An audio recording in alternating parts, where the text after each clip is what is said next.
Hello, praise the Lord. परमेश्वर यीशु मसीह के नाम से मैं फिर एक बार आज आप सबों का स्वागत करता हूं। प्रभु को धन्यवाद देता हूं कि प्रभु ने फिर एक बार यह दिन मेरे और आपके जीवन में लेकर आया ताकि हम उसके साथ संगति कर सके और वो भी मिलकर कर सके। हालेलुया। भजन संहिता 22:3 कहता है, वो इज़राइल की स्तुति रूपी सिंहासन पर विराजमान होने वाला परमेश्वर है। हालेलुया। आप सबों को मैं यीशु नासरी के नाम से सलाम करता हूं। प्रियो, प्रभु का धन्यवाद हो कि परमेश्वर ने इस भयंकर परिस्थिति में मुझे और आपको फिर एक नया दिन दिखाया। हालेलुया। मैं प्रभु का लाखों लाख धन्यवाद देता हूं अपने लोगों के लिए, उन तमाम लोगों के लिए जो इस समय प्रार्थना कर रहे हैं ताकि संसार बचाया जा सके। हालेलुया। मैं यीशु नासरी के नाम से इस चैनल पर फिर एक बार आप सबों का स्वागत करता हूं।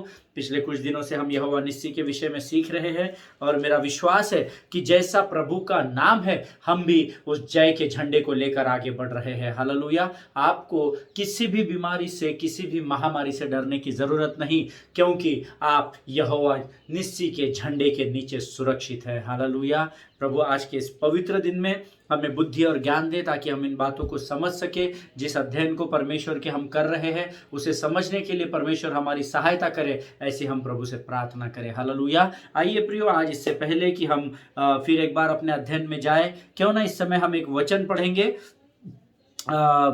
भजन संहिता उसका 99 अध्याय उसका 6 और 7 वचन पढ़ेंगे हम। 6, 7 और 8 इनफैक्ट। भजन संहिता उसका 99 अध्याय उसका 6, 7 और 8 वचन। Psalms chapter 99 and verses 6, 7 and 8। और मेरा विश्वास है आपके पवित्र शास्त्र आपके पास है, तो हम सब मिलकर इन वचनों को पढ़ेंगे और प्रभु की महिमा करेंगे। आइए हम सब मिलकर एक साथ इन वचनों को पढ़ेंगे। आमीन। वचन कहता है, भजन संहिता 99:6 कहता है, उसके याजकों में मूसा और हारून और उसके प्रार्थना करने वालों में से शमूएल यहोवा को पुकारते थे और वह उनकी सुन लेता था। वह बादल के खंभे में होकर उनसे बातें करता था और वे उसकी चितौनियों को और उसकी दी हुई विधियों पर चलते थे।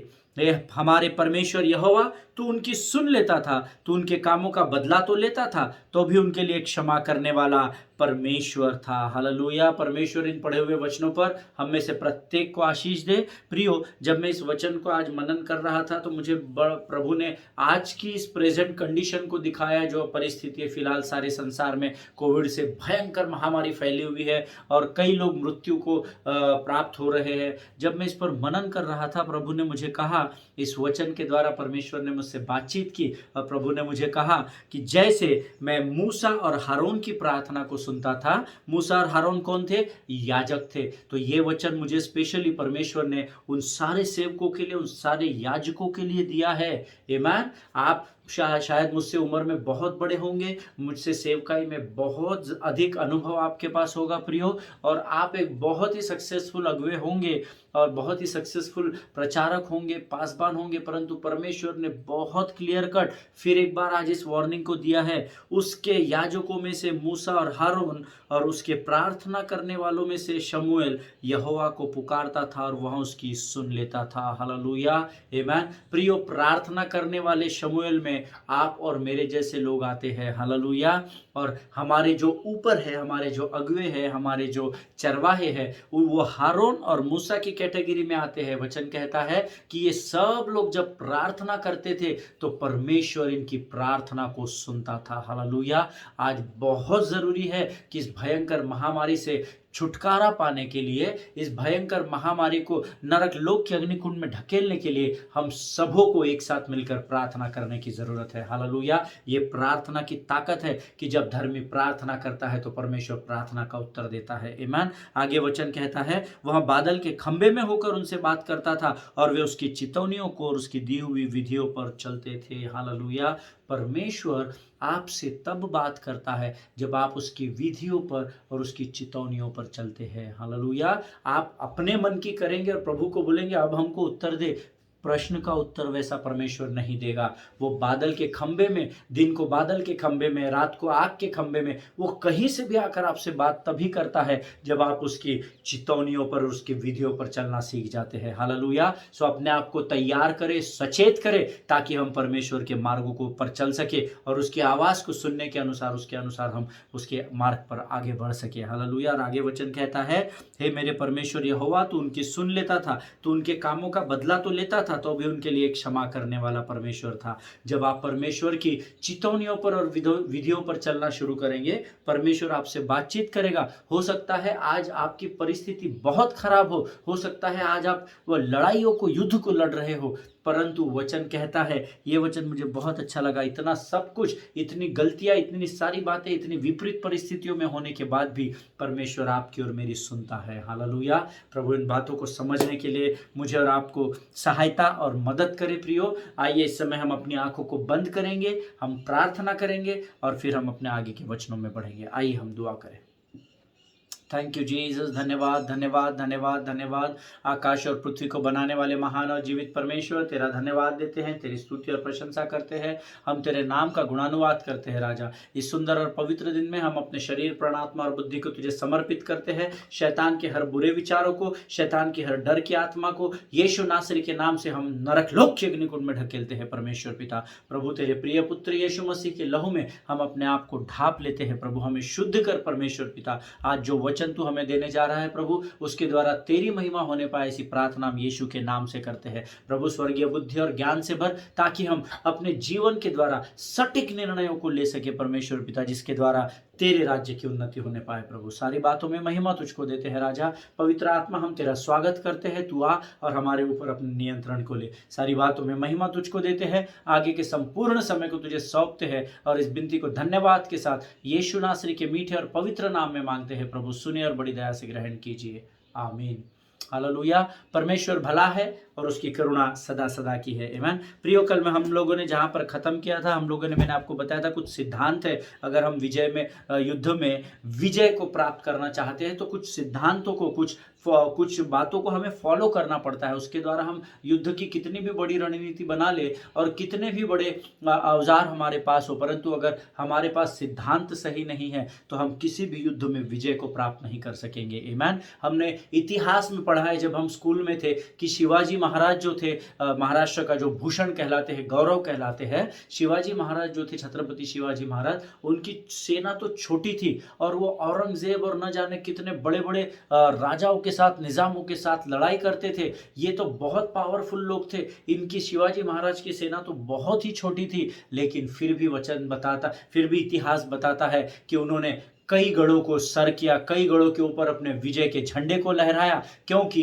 वो जानते थे कि उनको अपने सिद्धांतों में आगे बढ़कर विजय को कैसे प्राप्त करना है। हालेलुया। प्रभु का धन्यवाद हो। परमेश्वर ने उस समय भी पवित्र शास्त्र रखा था और परमेश्वर ने आज भी वही जीवित वचन आपके और मेरे लिए रखा है। हालेलुया। प्रियो, कल मैंने आपको बताया था, we are most comfortable is when we are most vulnerable. Amen. हम सबसे आरामदेह स्थिति में जब होते हैं, ये वो समय होता है जब शैतान आकर हमें अपने चपेट में ले लेता है। इसीलिए हमको सतर्क रहने की जरूरत है, हमको सचेत रहने की जरूरत है, निरंतर जागते रहने की जरूरत है। Amen. कुछ वचनों के द्वारा हम इस बात को देखेंगे। मैं चाहता हूं हम लोग पहला पत्रस उसका 5वां अध्याय उसका 8वां वचन सब लोग निकाल लेंगे।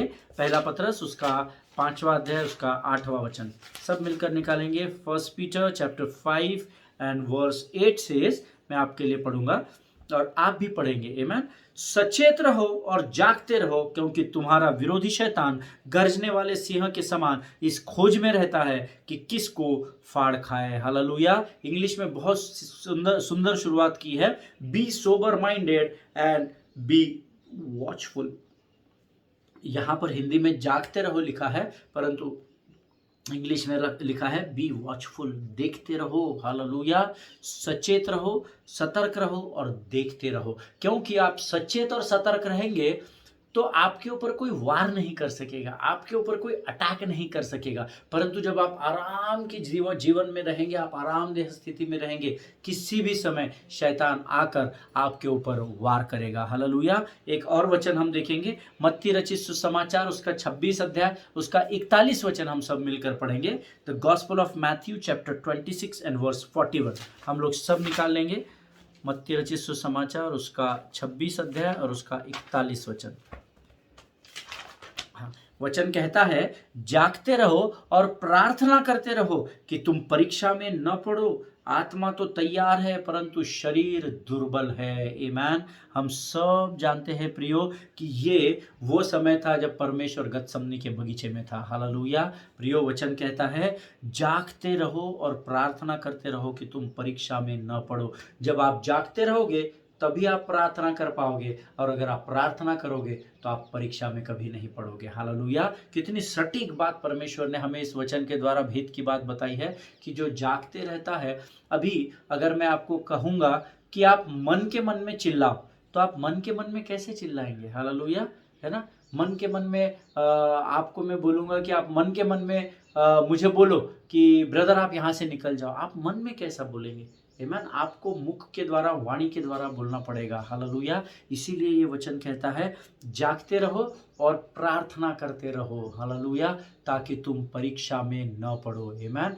पहले भी वचन में हमने पहला पत्रस 5:8 में भी देखा, प्रभु ने कहा सचेत रहो और जागते रहो। हमने यहाँ पर भी देखा जागते रहो और प्रार्थना करते रहो। एक और वचन हम देखेंगे, पहला कुरिन्थियों उसका 16 अध्याय और उसका 13 वचन हम देखेंगे। पहला कुरिन्थियों उसका 16 अध्याय उसका 13 वचन कहता है, सब मिलकर पढ़ेंगे एक साथ। मेरा विश्वास है आपने पवित्र शास्त्र निकाल लिया होगा। पहला कुरिन्थियों उसका 16 अध्याय उसका 13 वचन कहता है, जागते रहो, विश्वास में स्थिर रहो, पुरुषार्थ करो और बलवंत हो। हालेलुया। तीनों वचनों में एक बात कॉमन है, जागते रहो।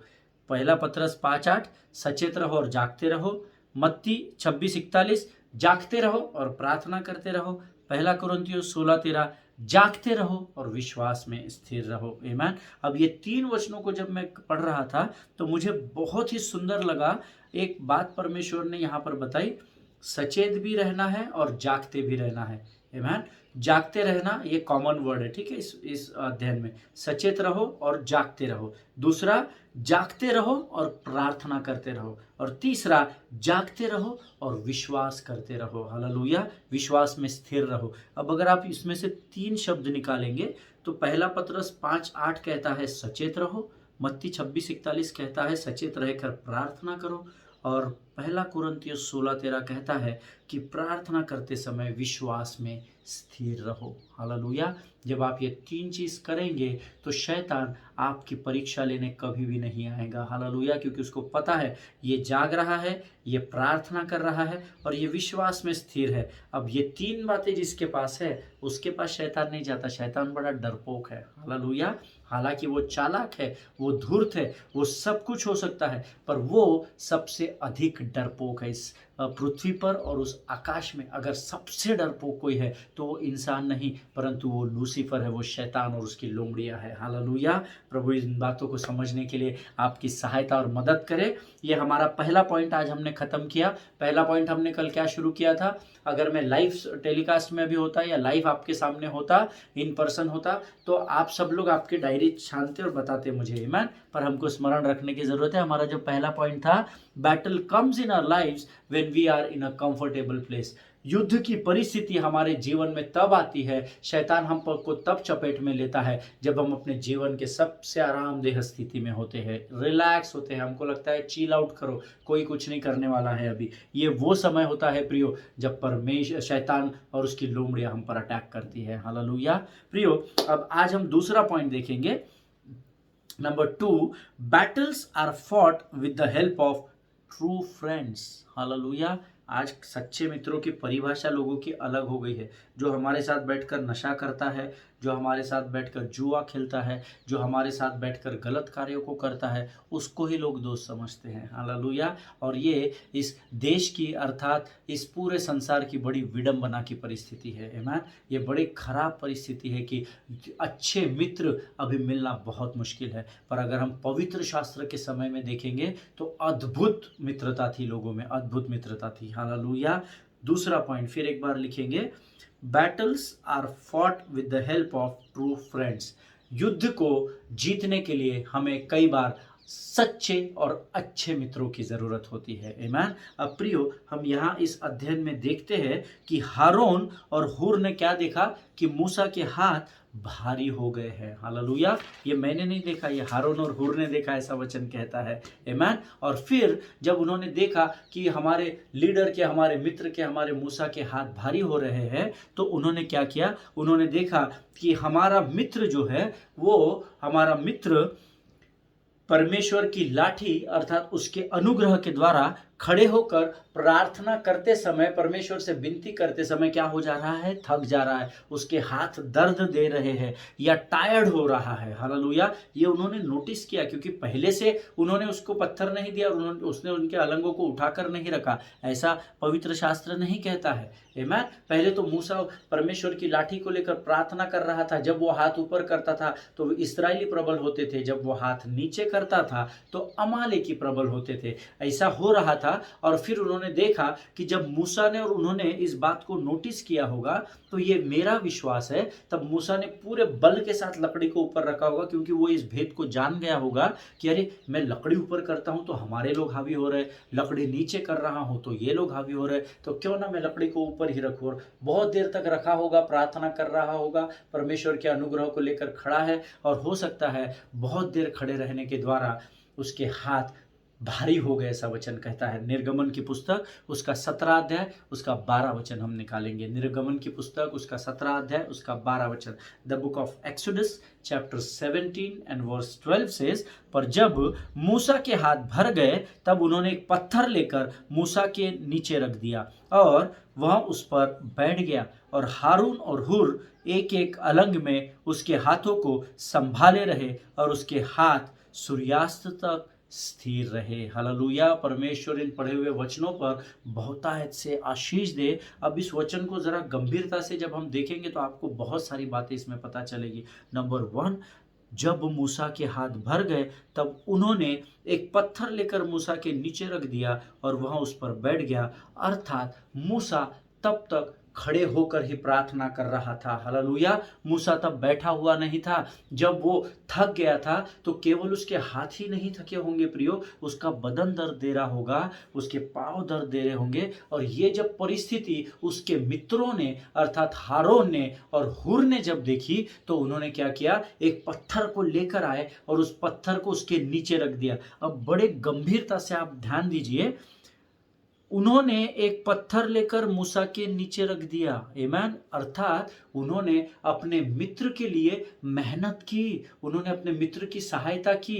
वो दोनों ने कहीं से एक पत्थर लेकर आया, ये नहीं लिखा है कि एक पत्थर था और उस पर उन्होंने उठाकर मूसा को बैठा दिया। वो एक पत्थर लेकर आए, ऐसा लिखा हुआ है। हालेलुया। अब एक मनुष्य को बैठने के लिए कितने बड़े पत्थर की जरूरत होगी। आमीन। क्योंकि वो तो पहाड़ी की चोटी पर थे, तो छोटे पत्थर पे तो इंसान बैठेगा नहीं, बड़ा पत्थर उसको लगेगा। कई बार हमने गूगल में देखा है, एकदम गोल ऐसा बड़ा पत्थर के ऊपर मूसा बैठा है और ये दोनों हुर और हारून जो है उसको सहारा दे रहे हैं। आमीन। इसका अर्थ है वो उस विकट परिस्थिति में सच्चे मित्र होने के नाते उन्होंने अपने मित्र की या अपने अगुवे की, अपने चरवाहे की क्या की, सहायता की। हालेलुया। और उस सहायता के लिए उन्होंने को क्या करना पड़ा, मेहनत भी करना पड़ा।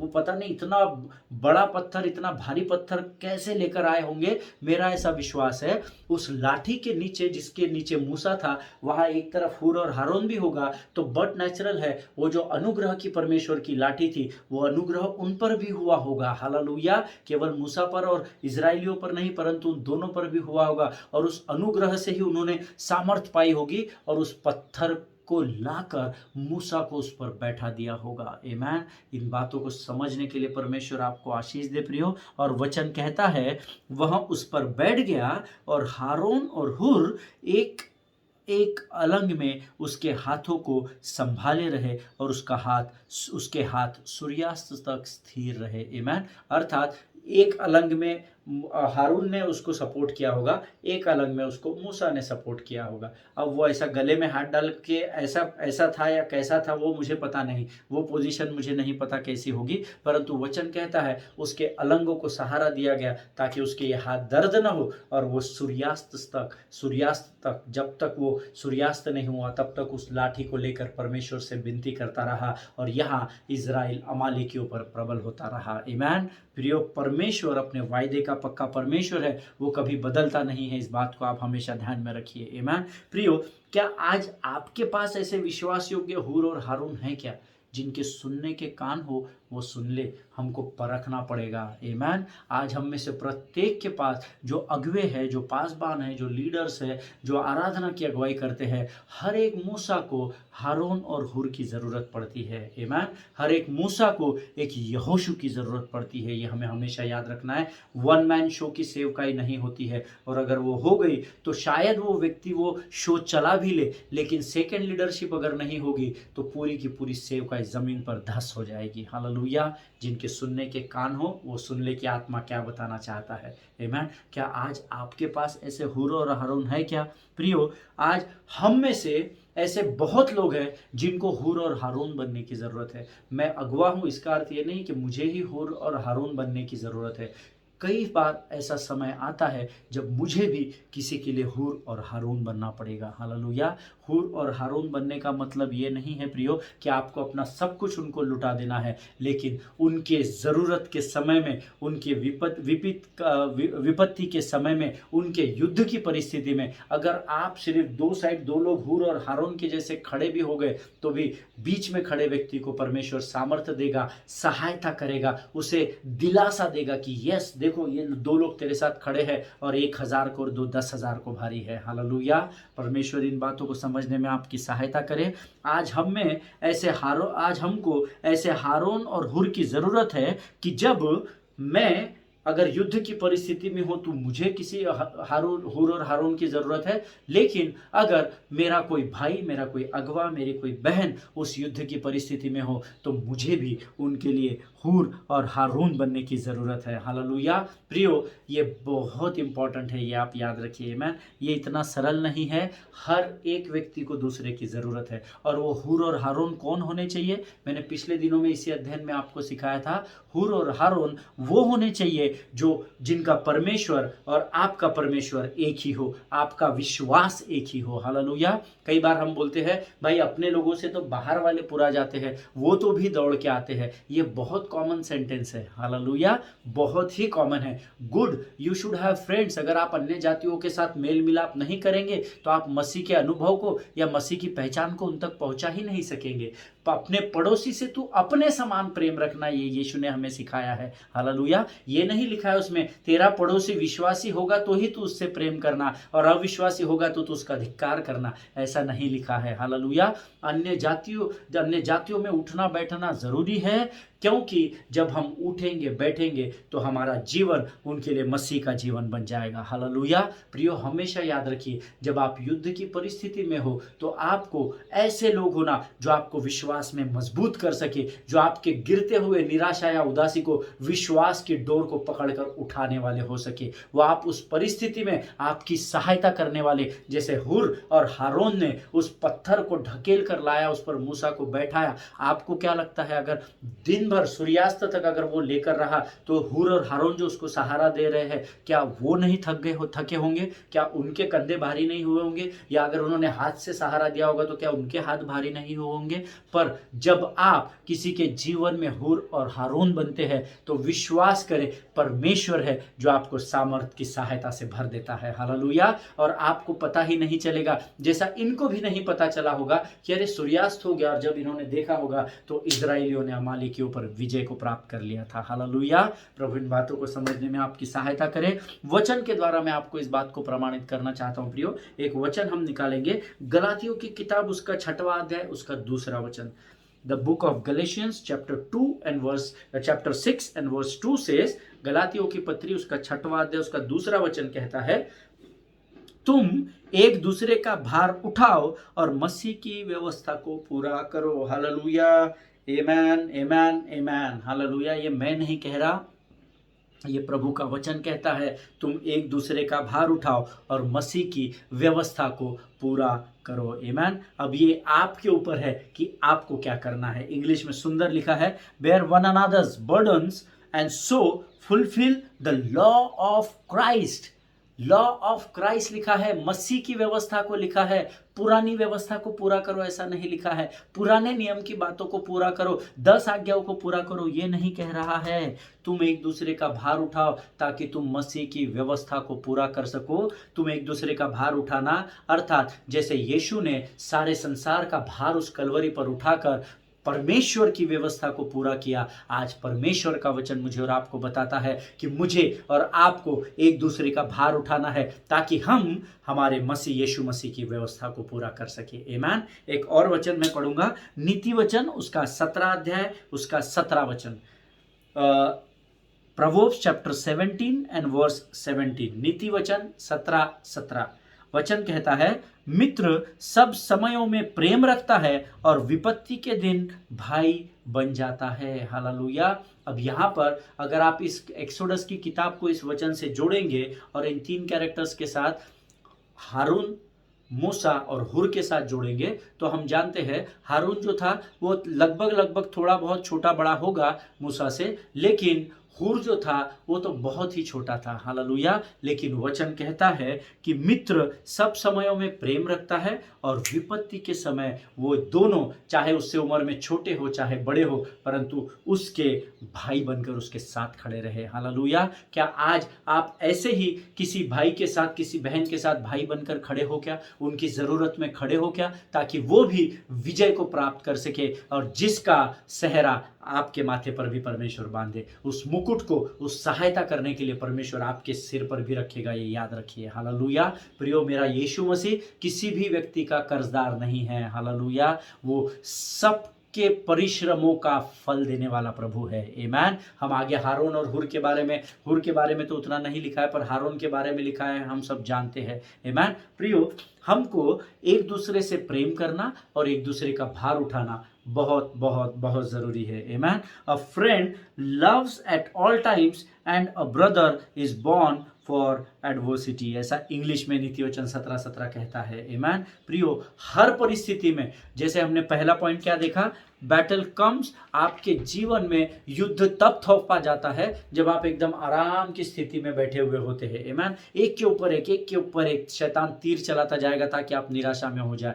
दूसरा, हमको रफीदीम में क्या करना है, आराम के स्थान में क्या करना है। पहले पॉइंट में हमने सीखा, पहला प्रिंसिपल क्या है कि हमको सतर्क रहना है, जागते रहना है। तीनों वचन में हमने देखा, लेकिन सतर्क रहना है, प्रार्थना करनी है और विश्वास में स्थिर रहना है। हालेलुया। दूसरा, युद्ध जीतने के लिए हमें क्या करना है, हमें सच्चे मित्रों की, अच्छे मित्रों की, ऐसे लोगों की जरूरत है कि हमारे विपत्ति के समय वो हमारे भाई बनकर हमारे साथ खड़े रहे, या उनके विपत्ति के समय हम हुर और हारून बनकर उनके विपत्ति में उनके भाई बनकर खड़े रहे। हालेलुया। परमेश्वर इन वचनों के द्वारा आपको बहुत आशीष दे। हमारा समय आज समाप्त हो रहा है और प्रभु आप सबों को कृपा, दया और क्षमा से भरता चला जाए। हालेलुया। हम इन अंतिम दिनों में है प्रियो, बहुत कम समय बचा है। जितने लोगों तक हो सकता है सुसमाचार प्रचार करिए, उसको पहुंचाइए, स्प्रेड कीजिए, है ना। ये लाइक डिसलाइक इसके लिए आप कोई भी सेवा मत कीजिए, क्योंकि ये रिवॉर्ड और ये रिवॉर्ड, पृथ्वी पर का रिवॉर्ड आपके कोई काम आने वाला नहीं है। हालेलुया।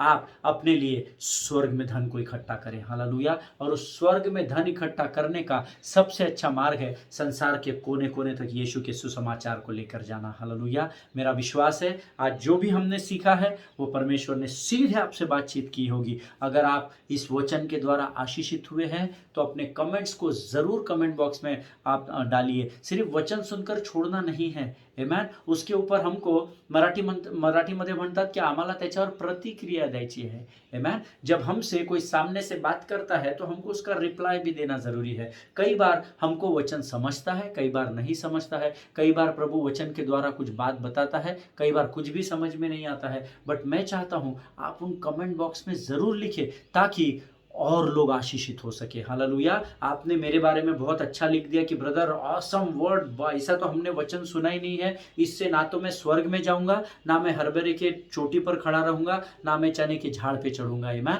क्योंकि मुझे पता है कि मैं सिर्फ एक बर्तन हूं जिसको इस्तेमाल कर रहा है यीशु मसीह, लेकिन जीवन का जल जो प्यास को बुझाता है उसका नाम यीशु नासरी ही है। हालेलुया। लेकिन आपके कमेंट के द्वारा कई बार लोग उत्साहित होते हैं जो उस कमेंट्स को पढ़ते हैं, इसलिए जरूर से कोशिश करें कि आप जो कुछ भी वचन में सुनते हैं उसके द्वारा परमेश्वर अगर आपसे बातचीत कर रहा है तो आप उस कमेंट बॉक्स में जरूर डालिए। अगर क्रिटिक्स होगा तो क्रिटिक भी डालिए। हालेलुया। अगर कुछ आपको ऐसा लगा कि नहीं ये बात मुझे समझ में नहीं आई तो आप जरूर मुझे क्वेश्चन पूछिएगा। आमीन। मैं पूरी कोशिश करूंगा कि आपके प्रश्नों का उत्तर दे सकूं। आमीन। एक दूसरे के लिए प्रार्थना करते रहिए प्रियो, विशेषकर अपने पासबानों के लिए, उनके परिवारों के लिए प्रार्थना करें।